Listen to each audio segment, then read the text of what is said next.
Hello everyone, Janet White here, and I'm bringing a new twist to my film reviews. I am doing this by video. Now, I've been a film critic for 4 years, but never ventured into this, so hope you enjoy it. Bear with me if you don't.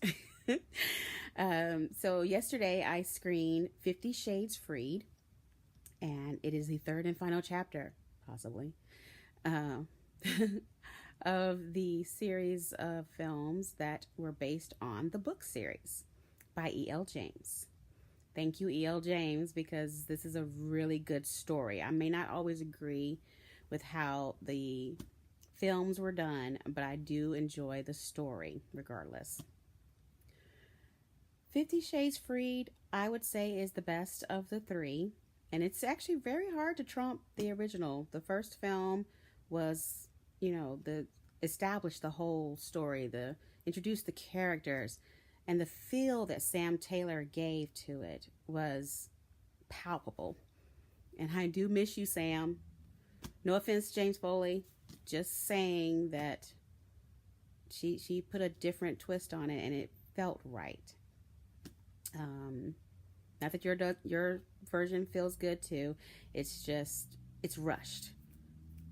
I mean, even Sam's version was a little rushed, but the second and third films were far more rushed in timing. And you don't really feel like you have a chance to absorb the dialogue because you're pushing through it. And I'm sorry to say it, this series has had a lackluster casting. And these are beautiful people. They clearly have talent because I've seen them in other pieces. They're seeming artificial in it. They seem like they're not calm in the role. And they should be, especially since it's the third film. But it's just not flowing. The dialogue is not flowing, and the relationships are so powerful in the book. They're so powerful, and I wish that was totally brought to the screen. And I'm very, very glad that Elena did not make an appearance. Kim Basinger, I loved you in the 80s, girl, but this was not your role. Elena is a strong, scheming woman, and she was not done justice in the second movie. There, I said it. Let's move on. So, the soundtrack, oh my gosh, that is one thing that they never disappoint with. Each film has had a killer soundtrack, and this one is no different. And it seems to me, granted, I'm not the best up to date on all the new bands and whatnot, but they always find these really good artists that aren't nationally known yet. One of my favorites from the last movie, 50 Shades Darker, one of the songs that I love so much was by an artist named J.R.Y. I have no idea who that is. But oh my goodness, do I love the song. And the same thing happened here in 50 Shades Freed. I downloaded it immediately. The music was just amazing. I will say that at times it was cranked up. The level was just far too high. It was interfering with the storytelling. Our villain, Jack Hyde. Eric Johnson is a handsome man, but when it came to convincing me that he really thought that he was the best in bed as compared to Christian, like, come on, dude. So I didn't believe it. I didn't feel it. And as a more aggressive and violent villain, he just came off weak and creepy. But kudos to Dakota, because I do think that although I haven't seen many films of hers, she's definitely on the rise. I think that she has potential. I always wondered why Jamie had got the role, and it wasn't until I saw The Fall on Netflix. It's a cop drama, and he's a serial killer.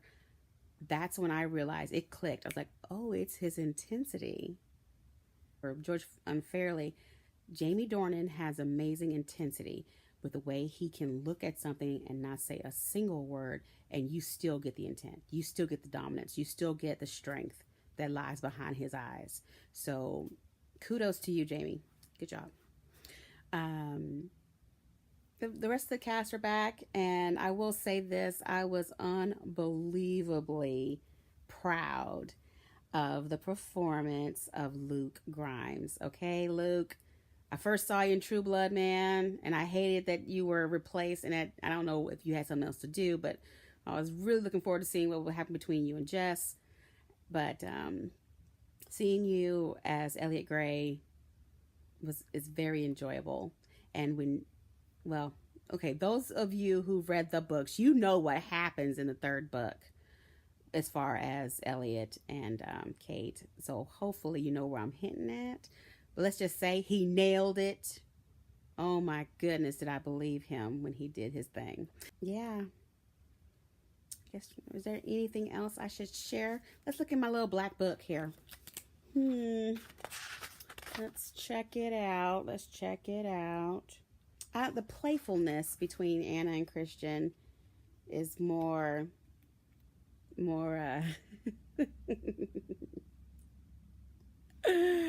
wow. Okay, so I will say that their playfulness goes deeper than taunting, but not necessarily torture. And it's good.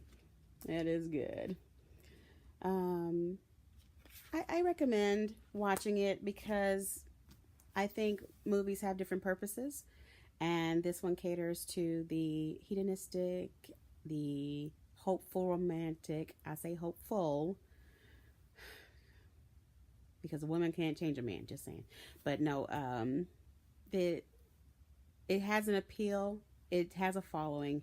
So I think it will do pretty well. It won't be the best movie out there.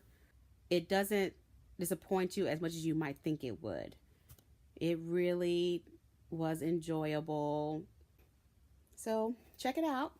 Again, it's in theaters tonight, the February the 8th, but it technically comes out tomorrow, Friday, February 9th. So enjoy, and I hope you enjoyed this review. And I'm just going to say a happy Valentine's Day early for you guys. Take care.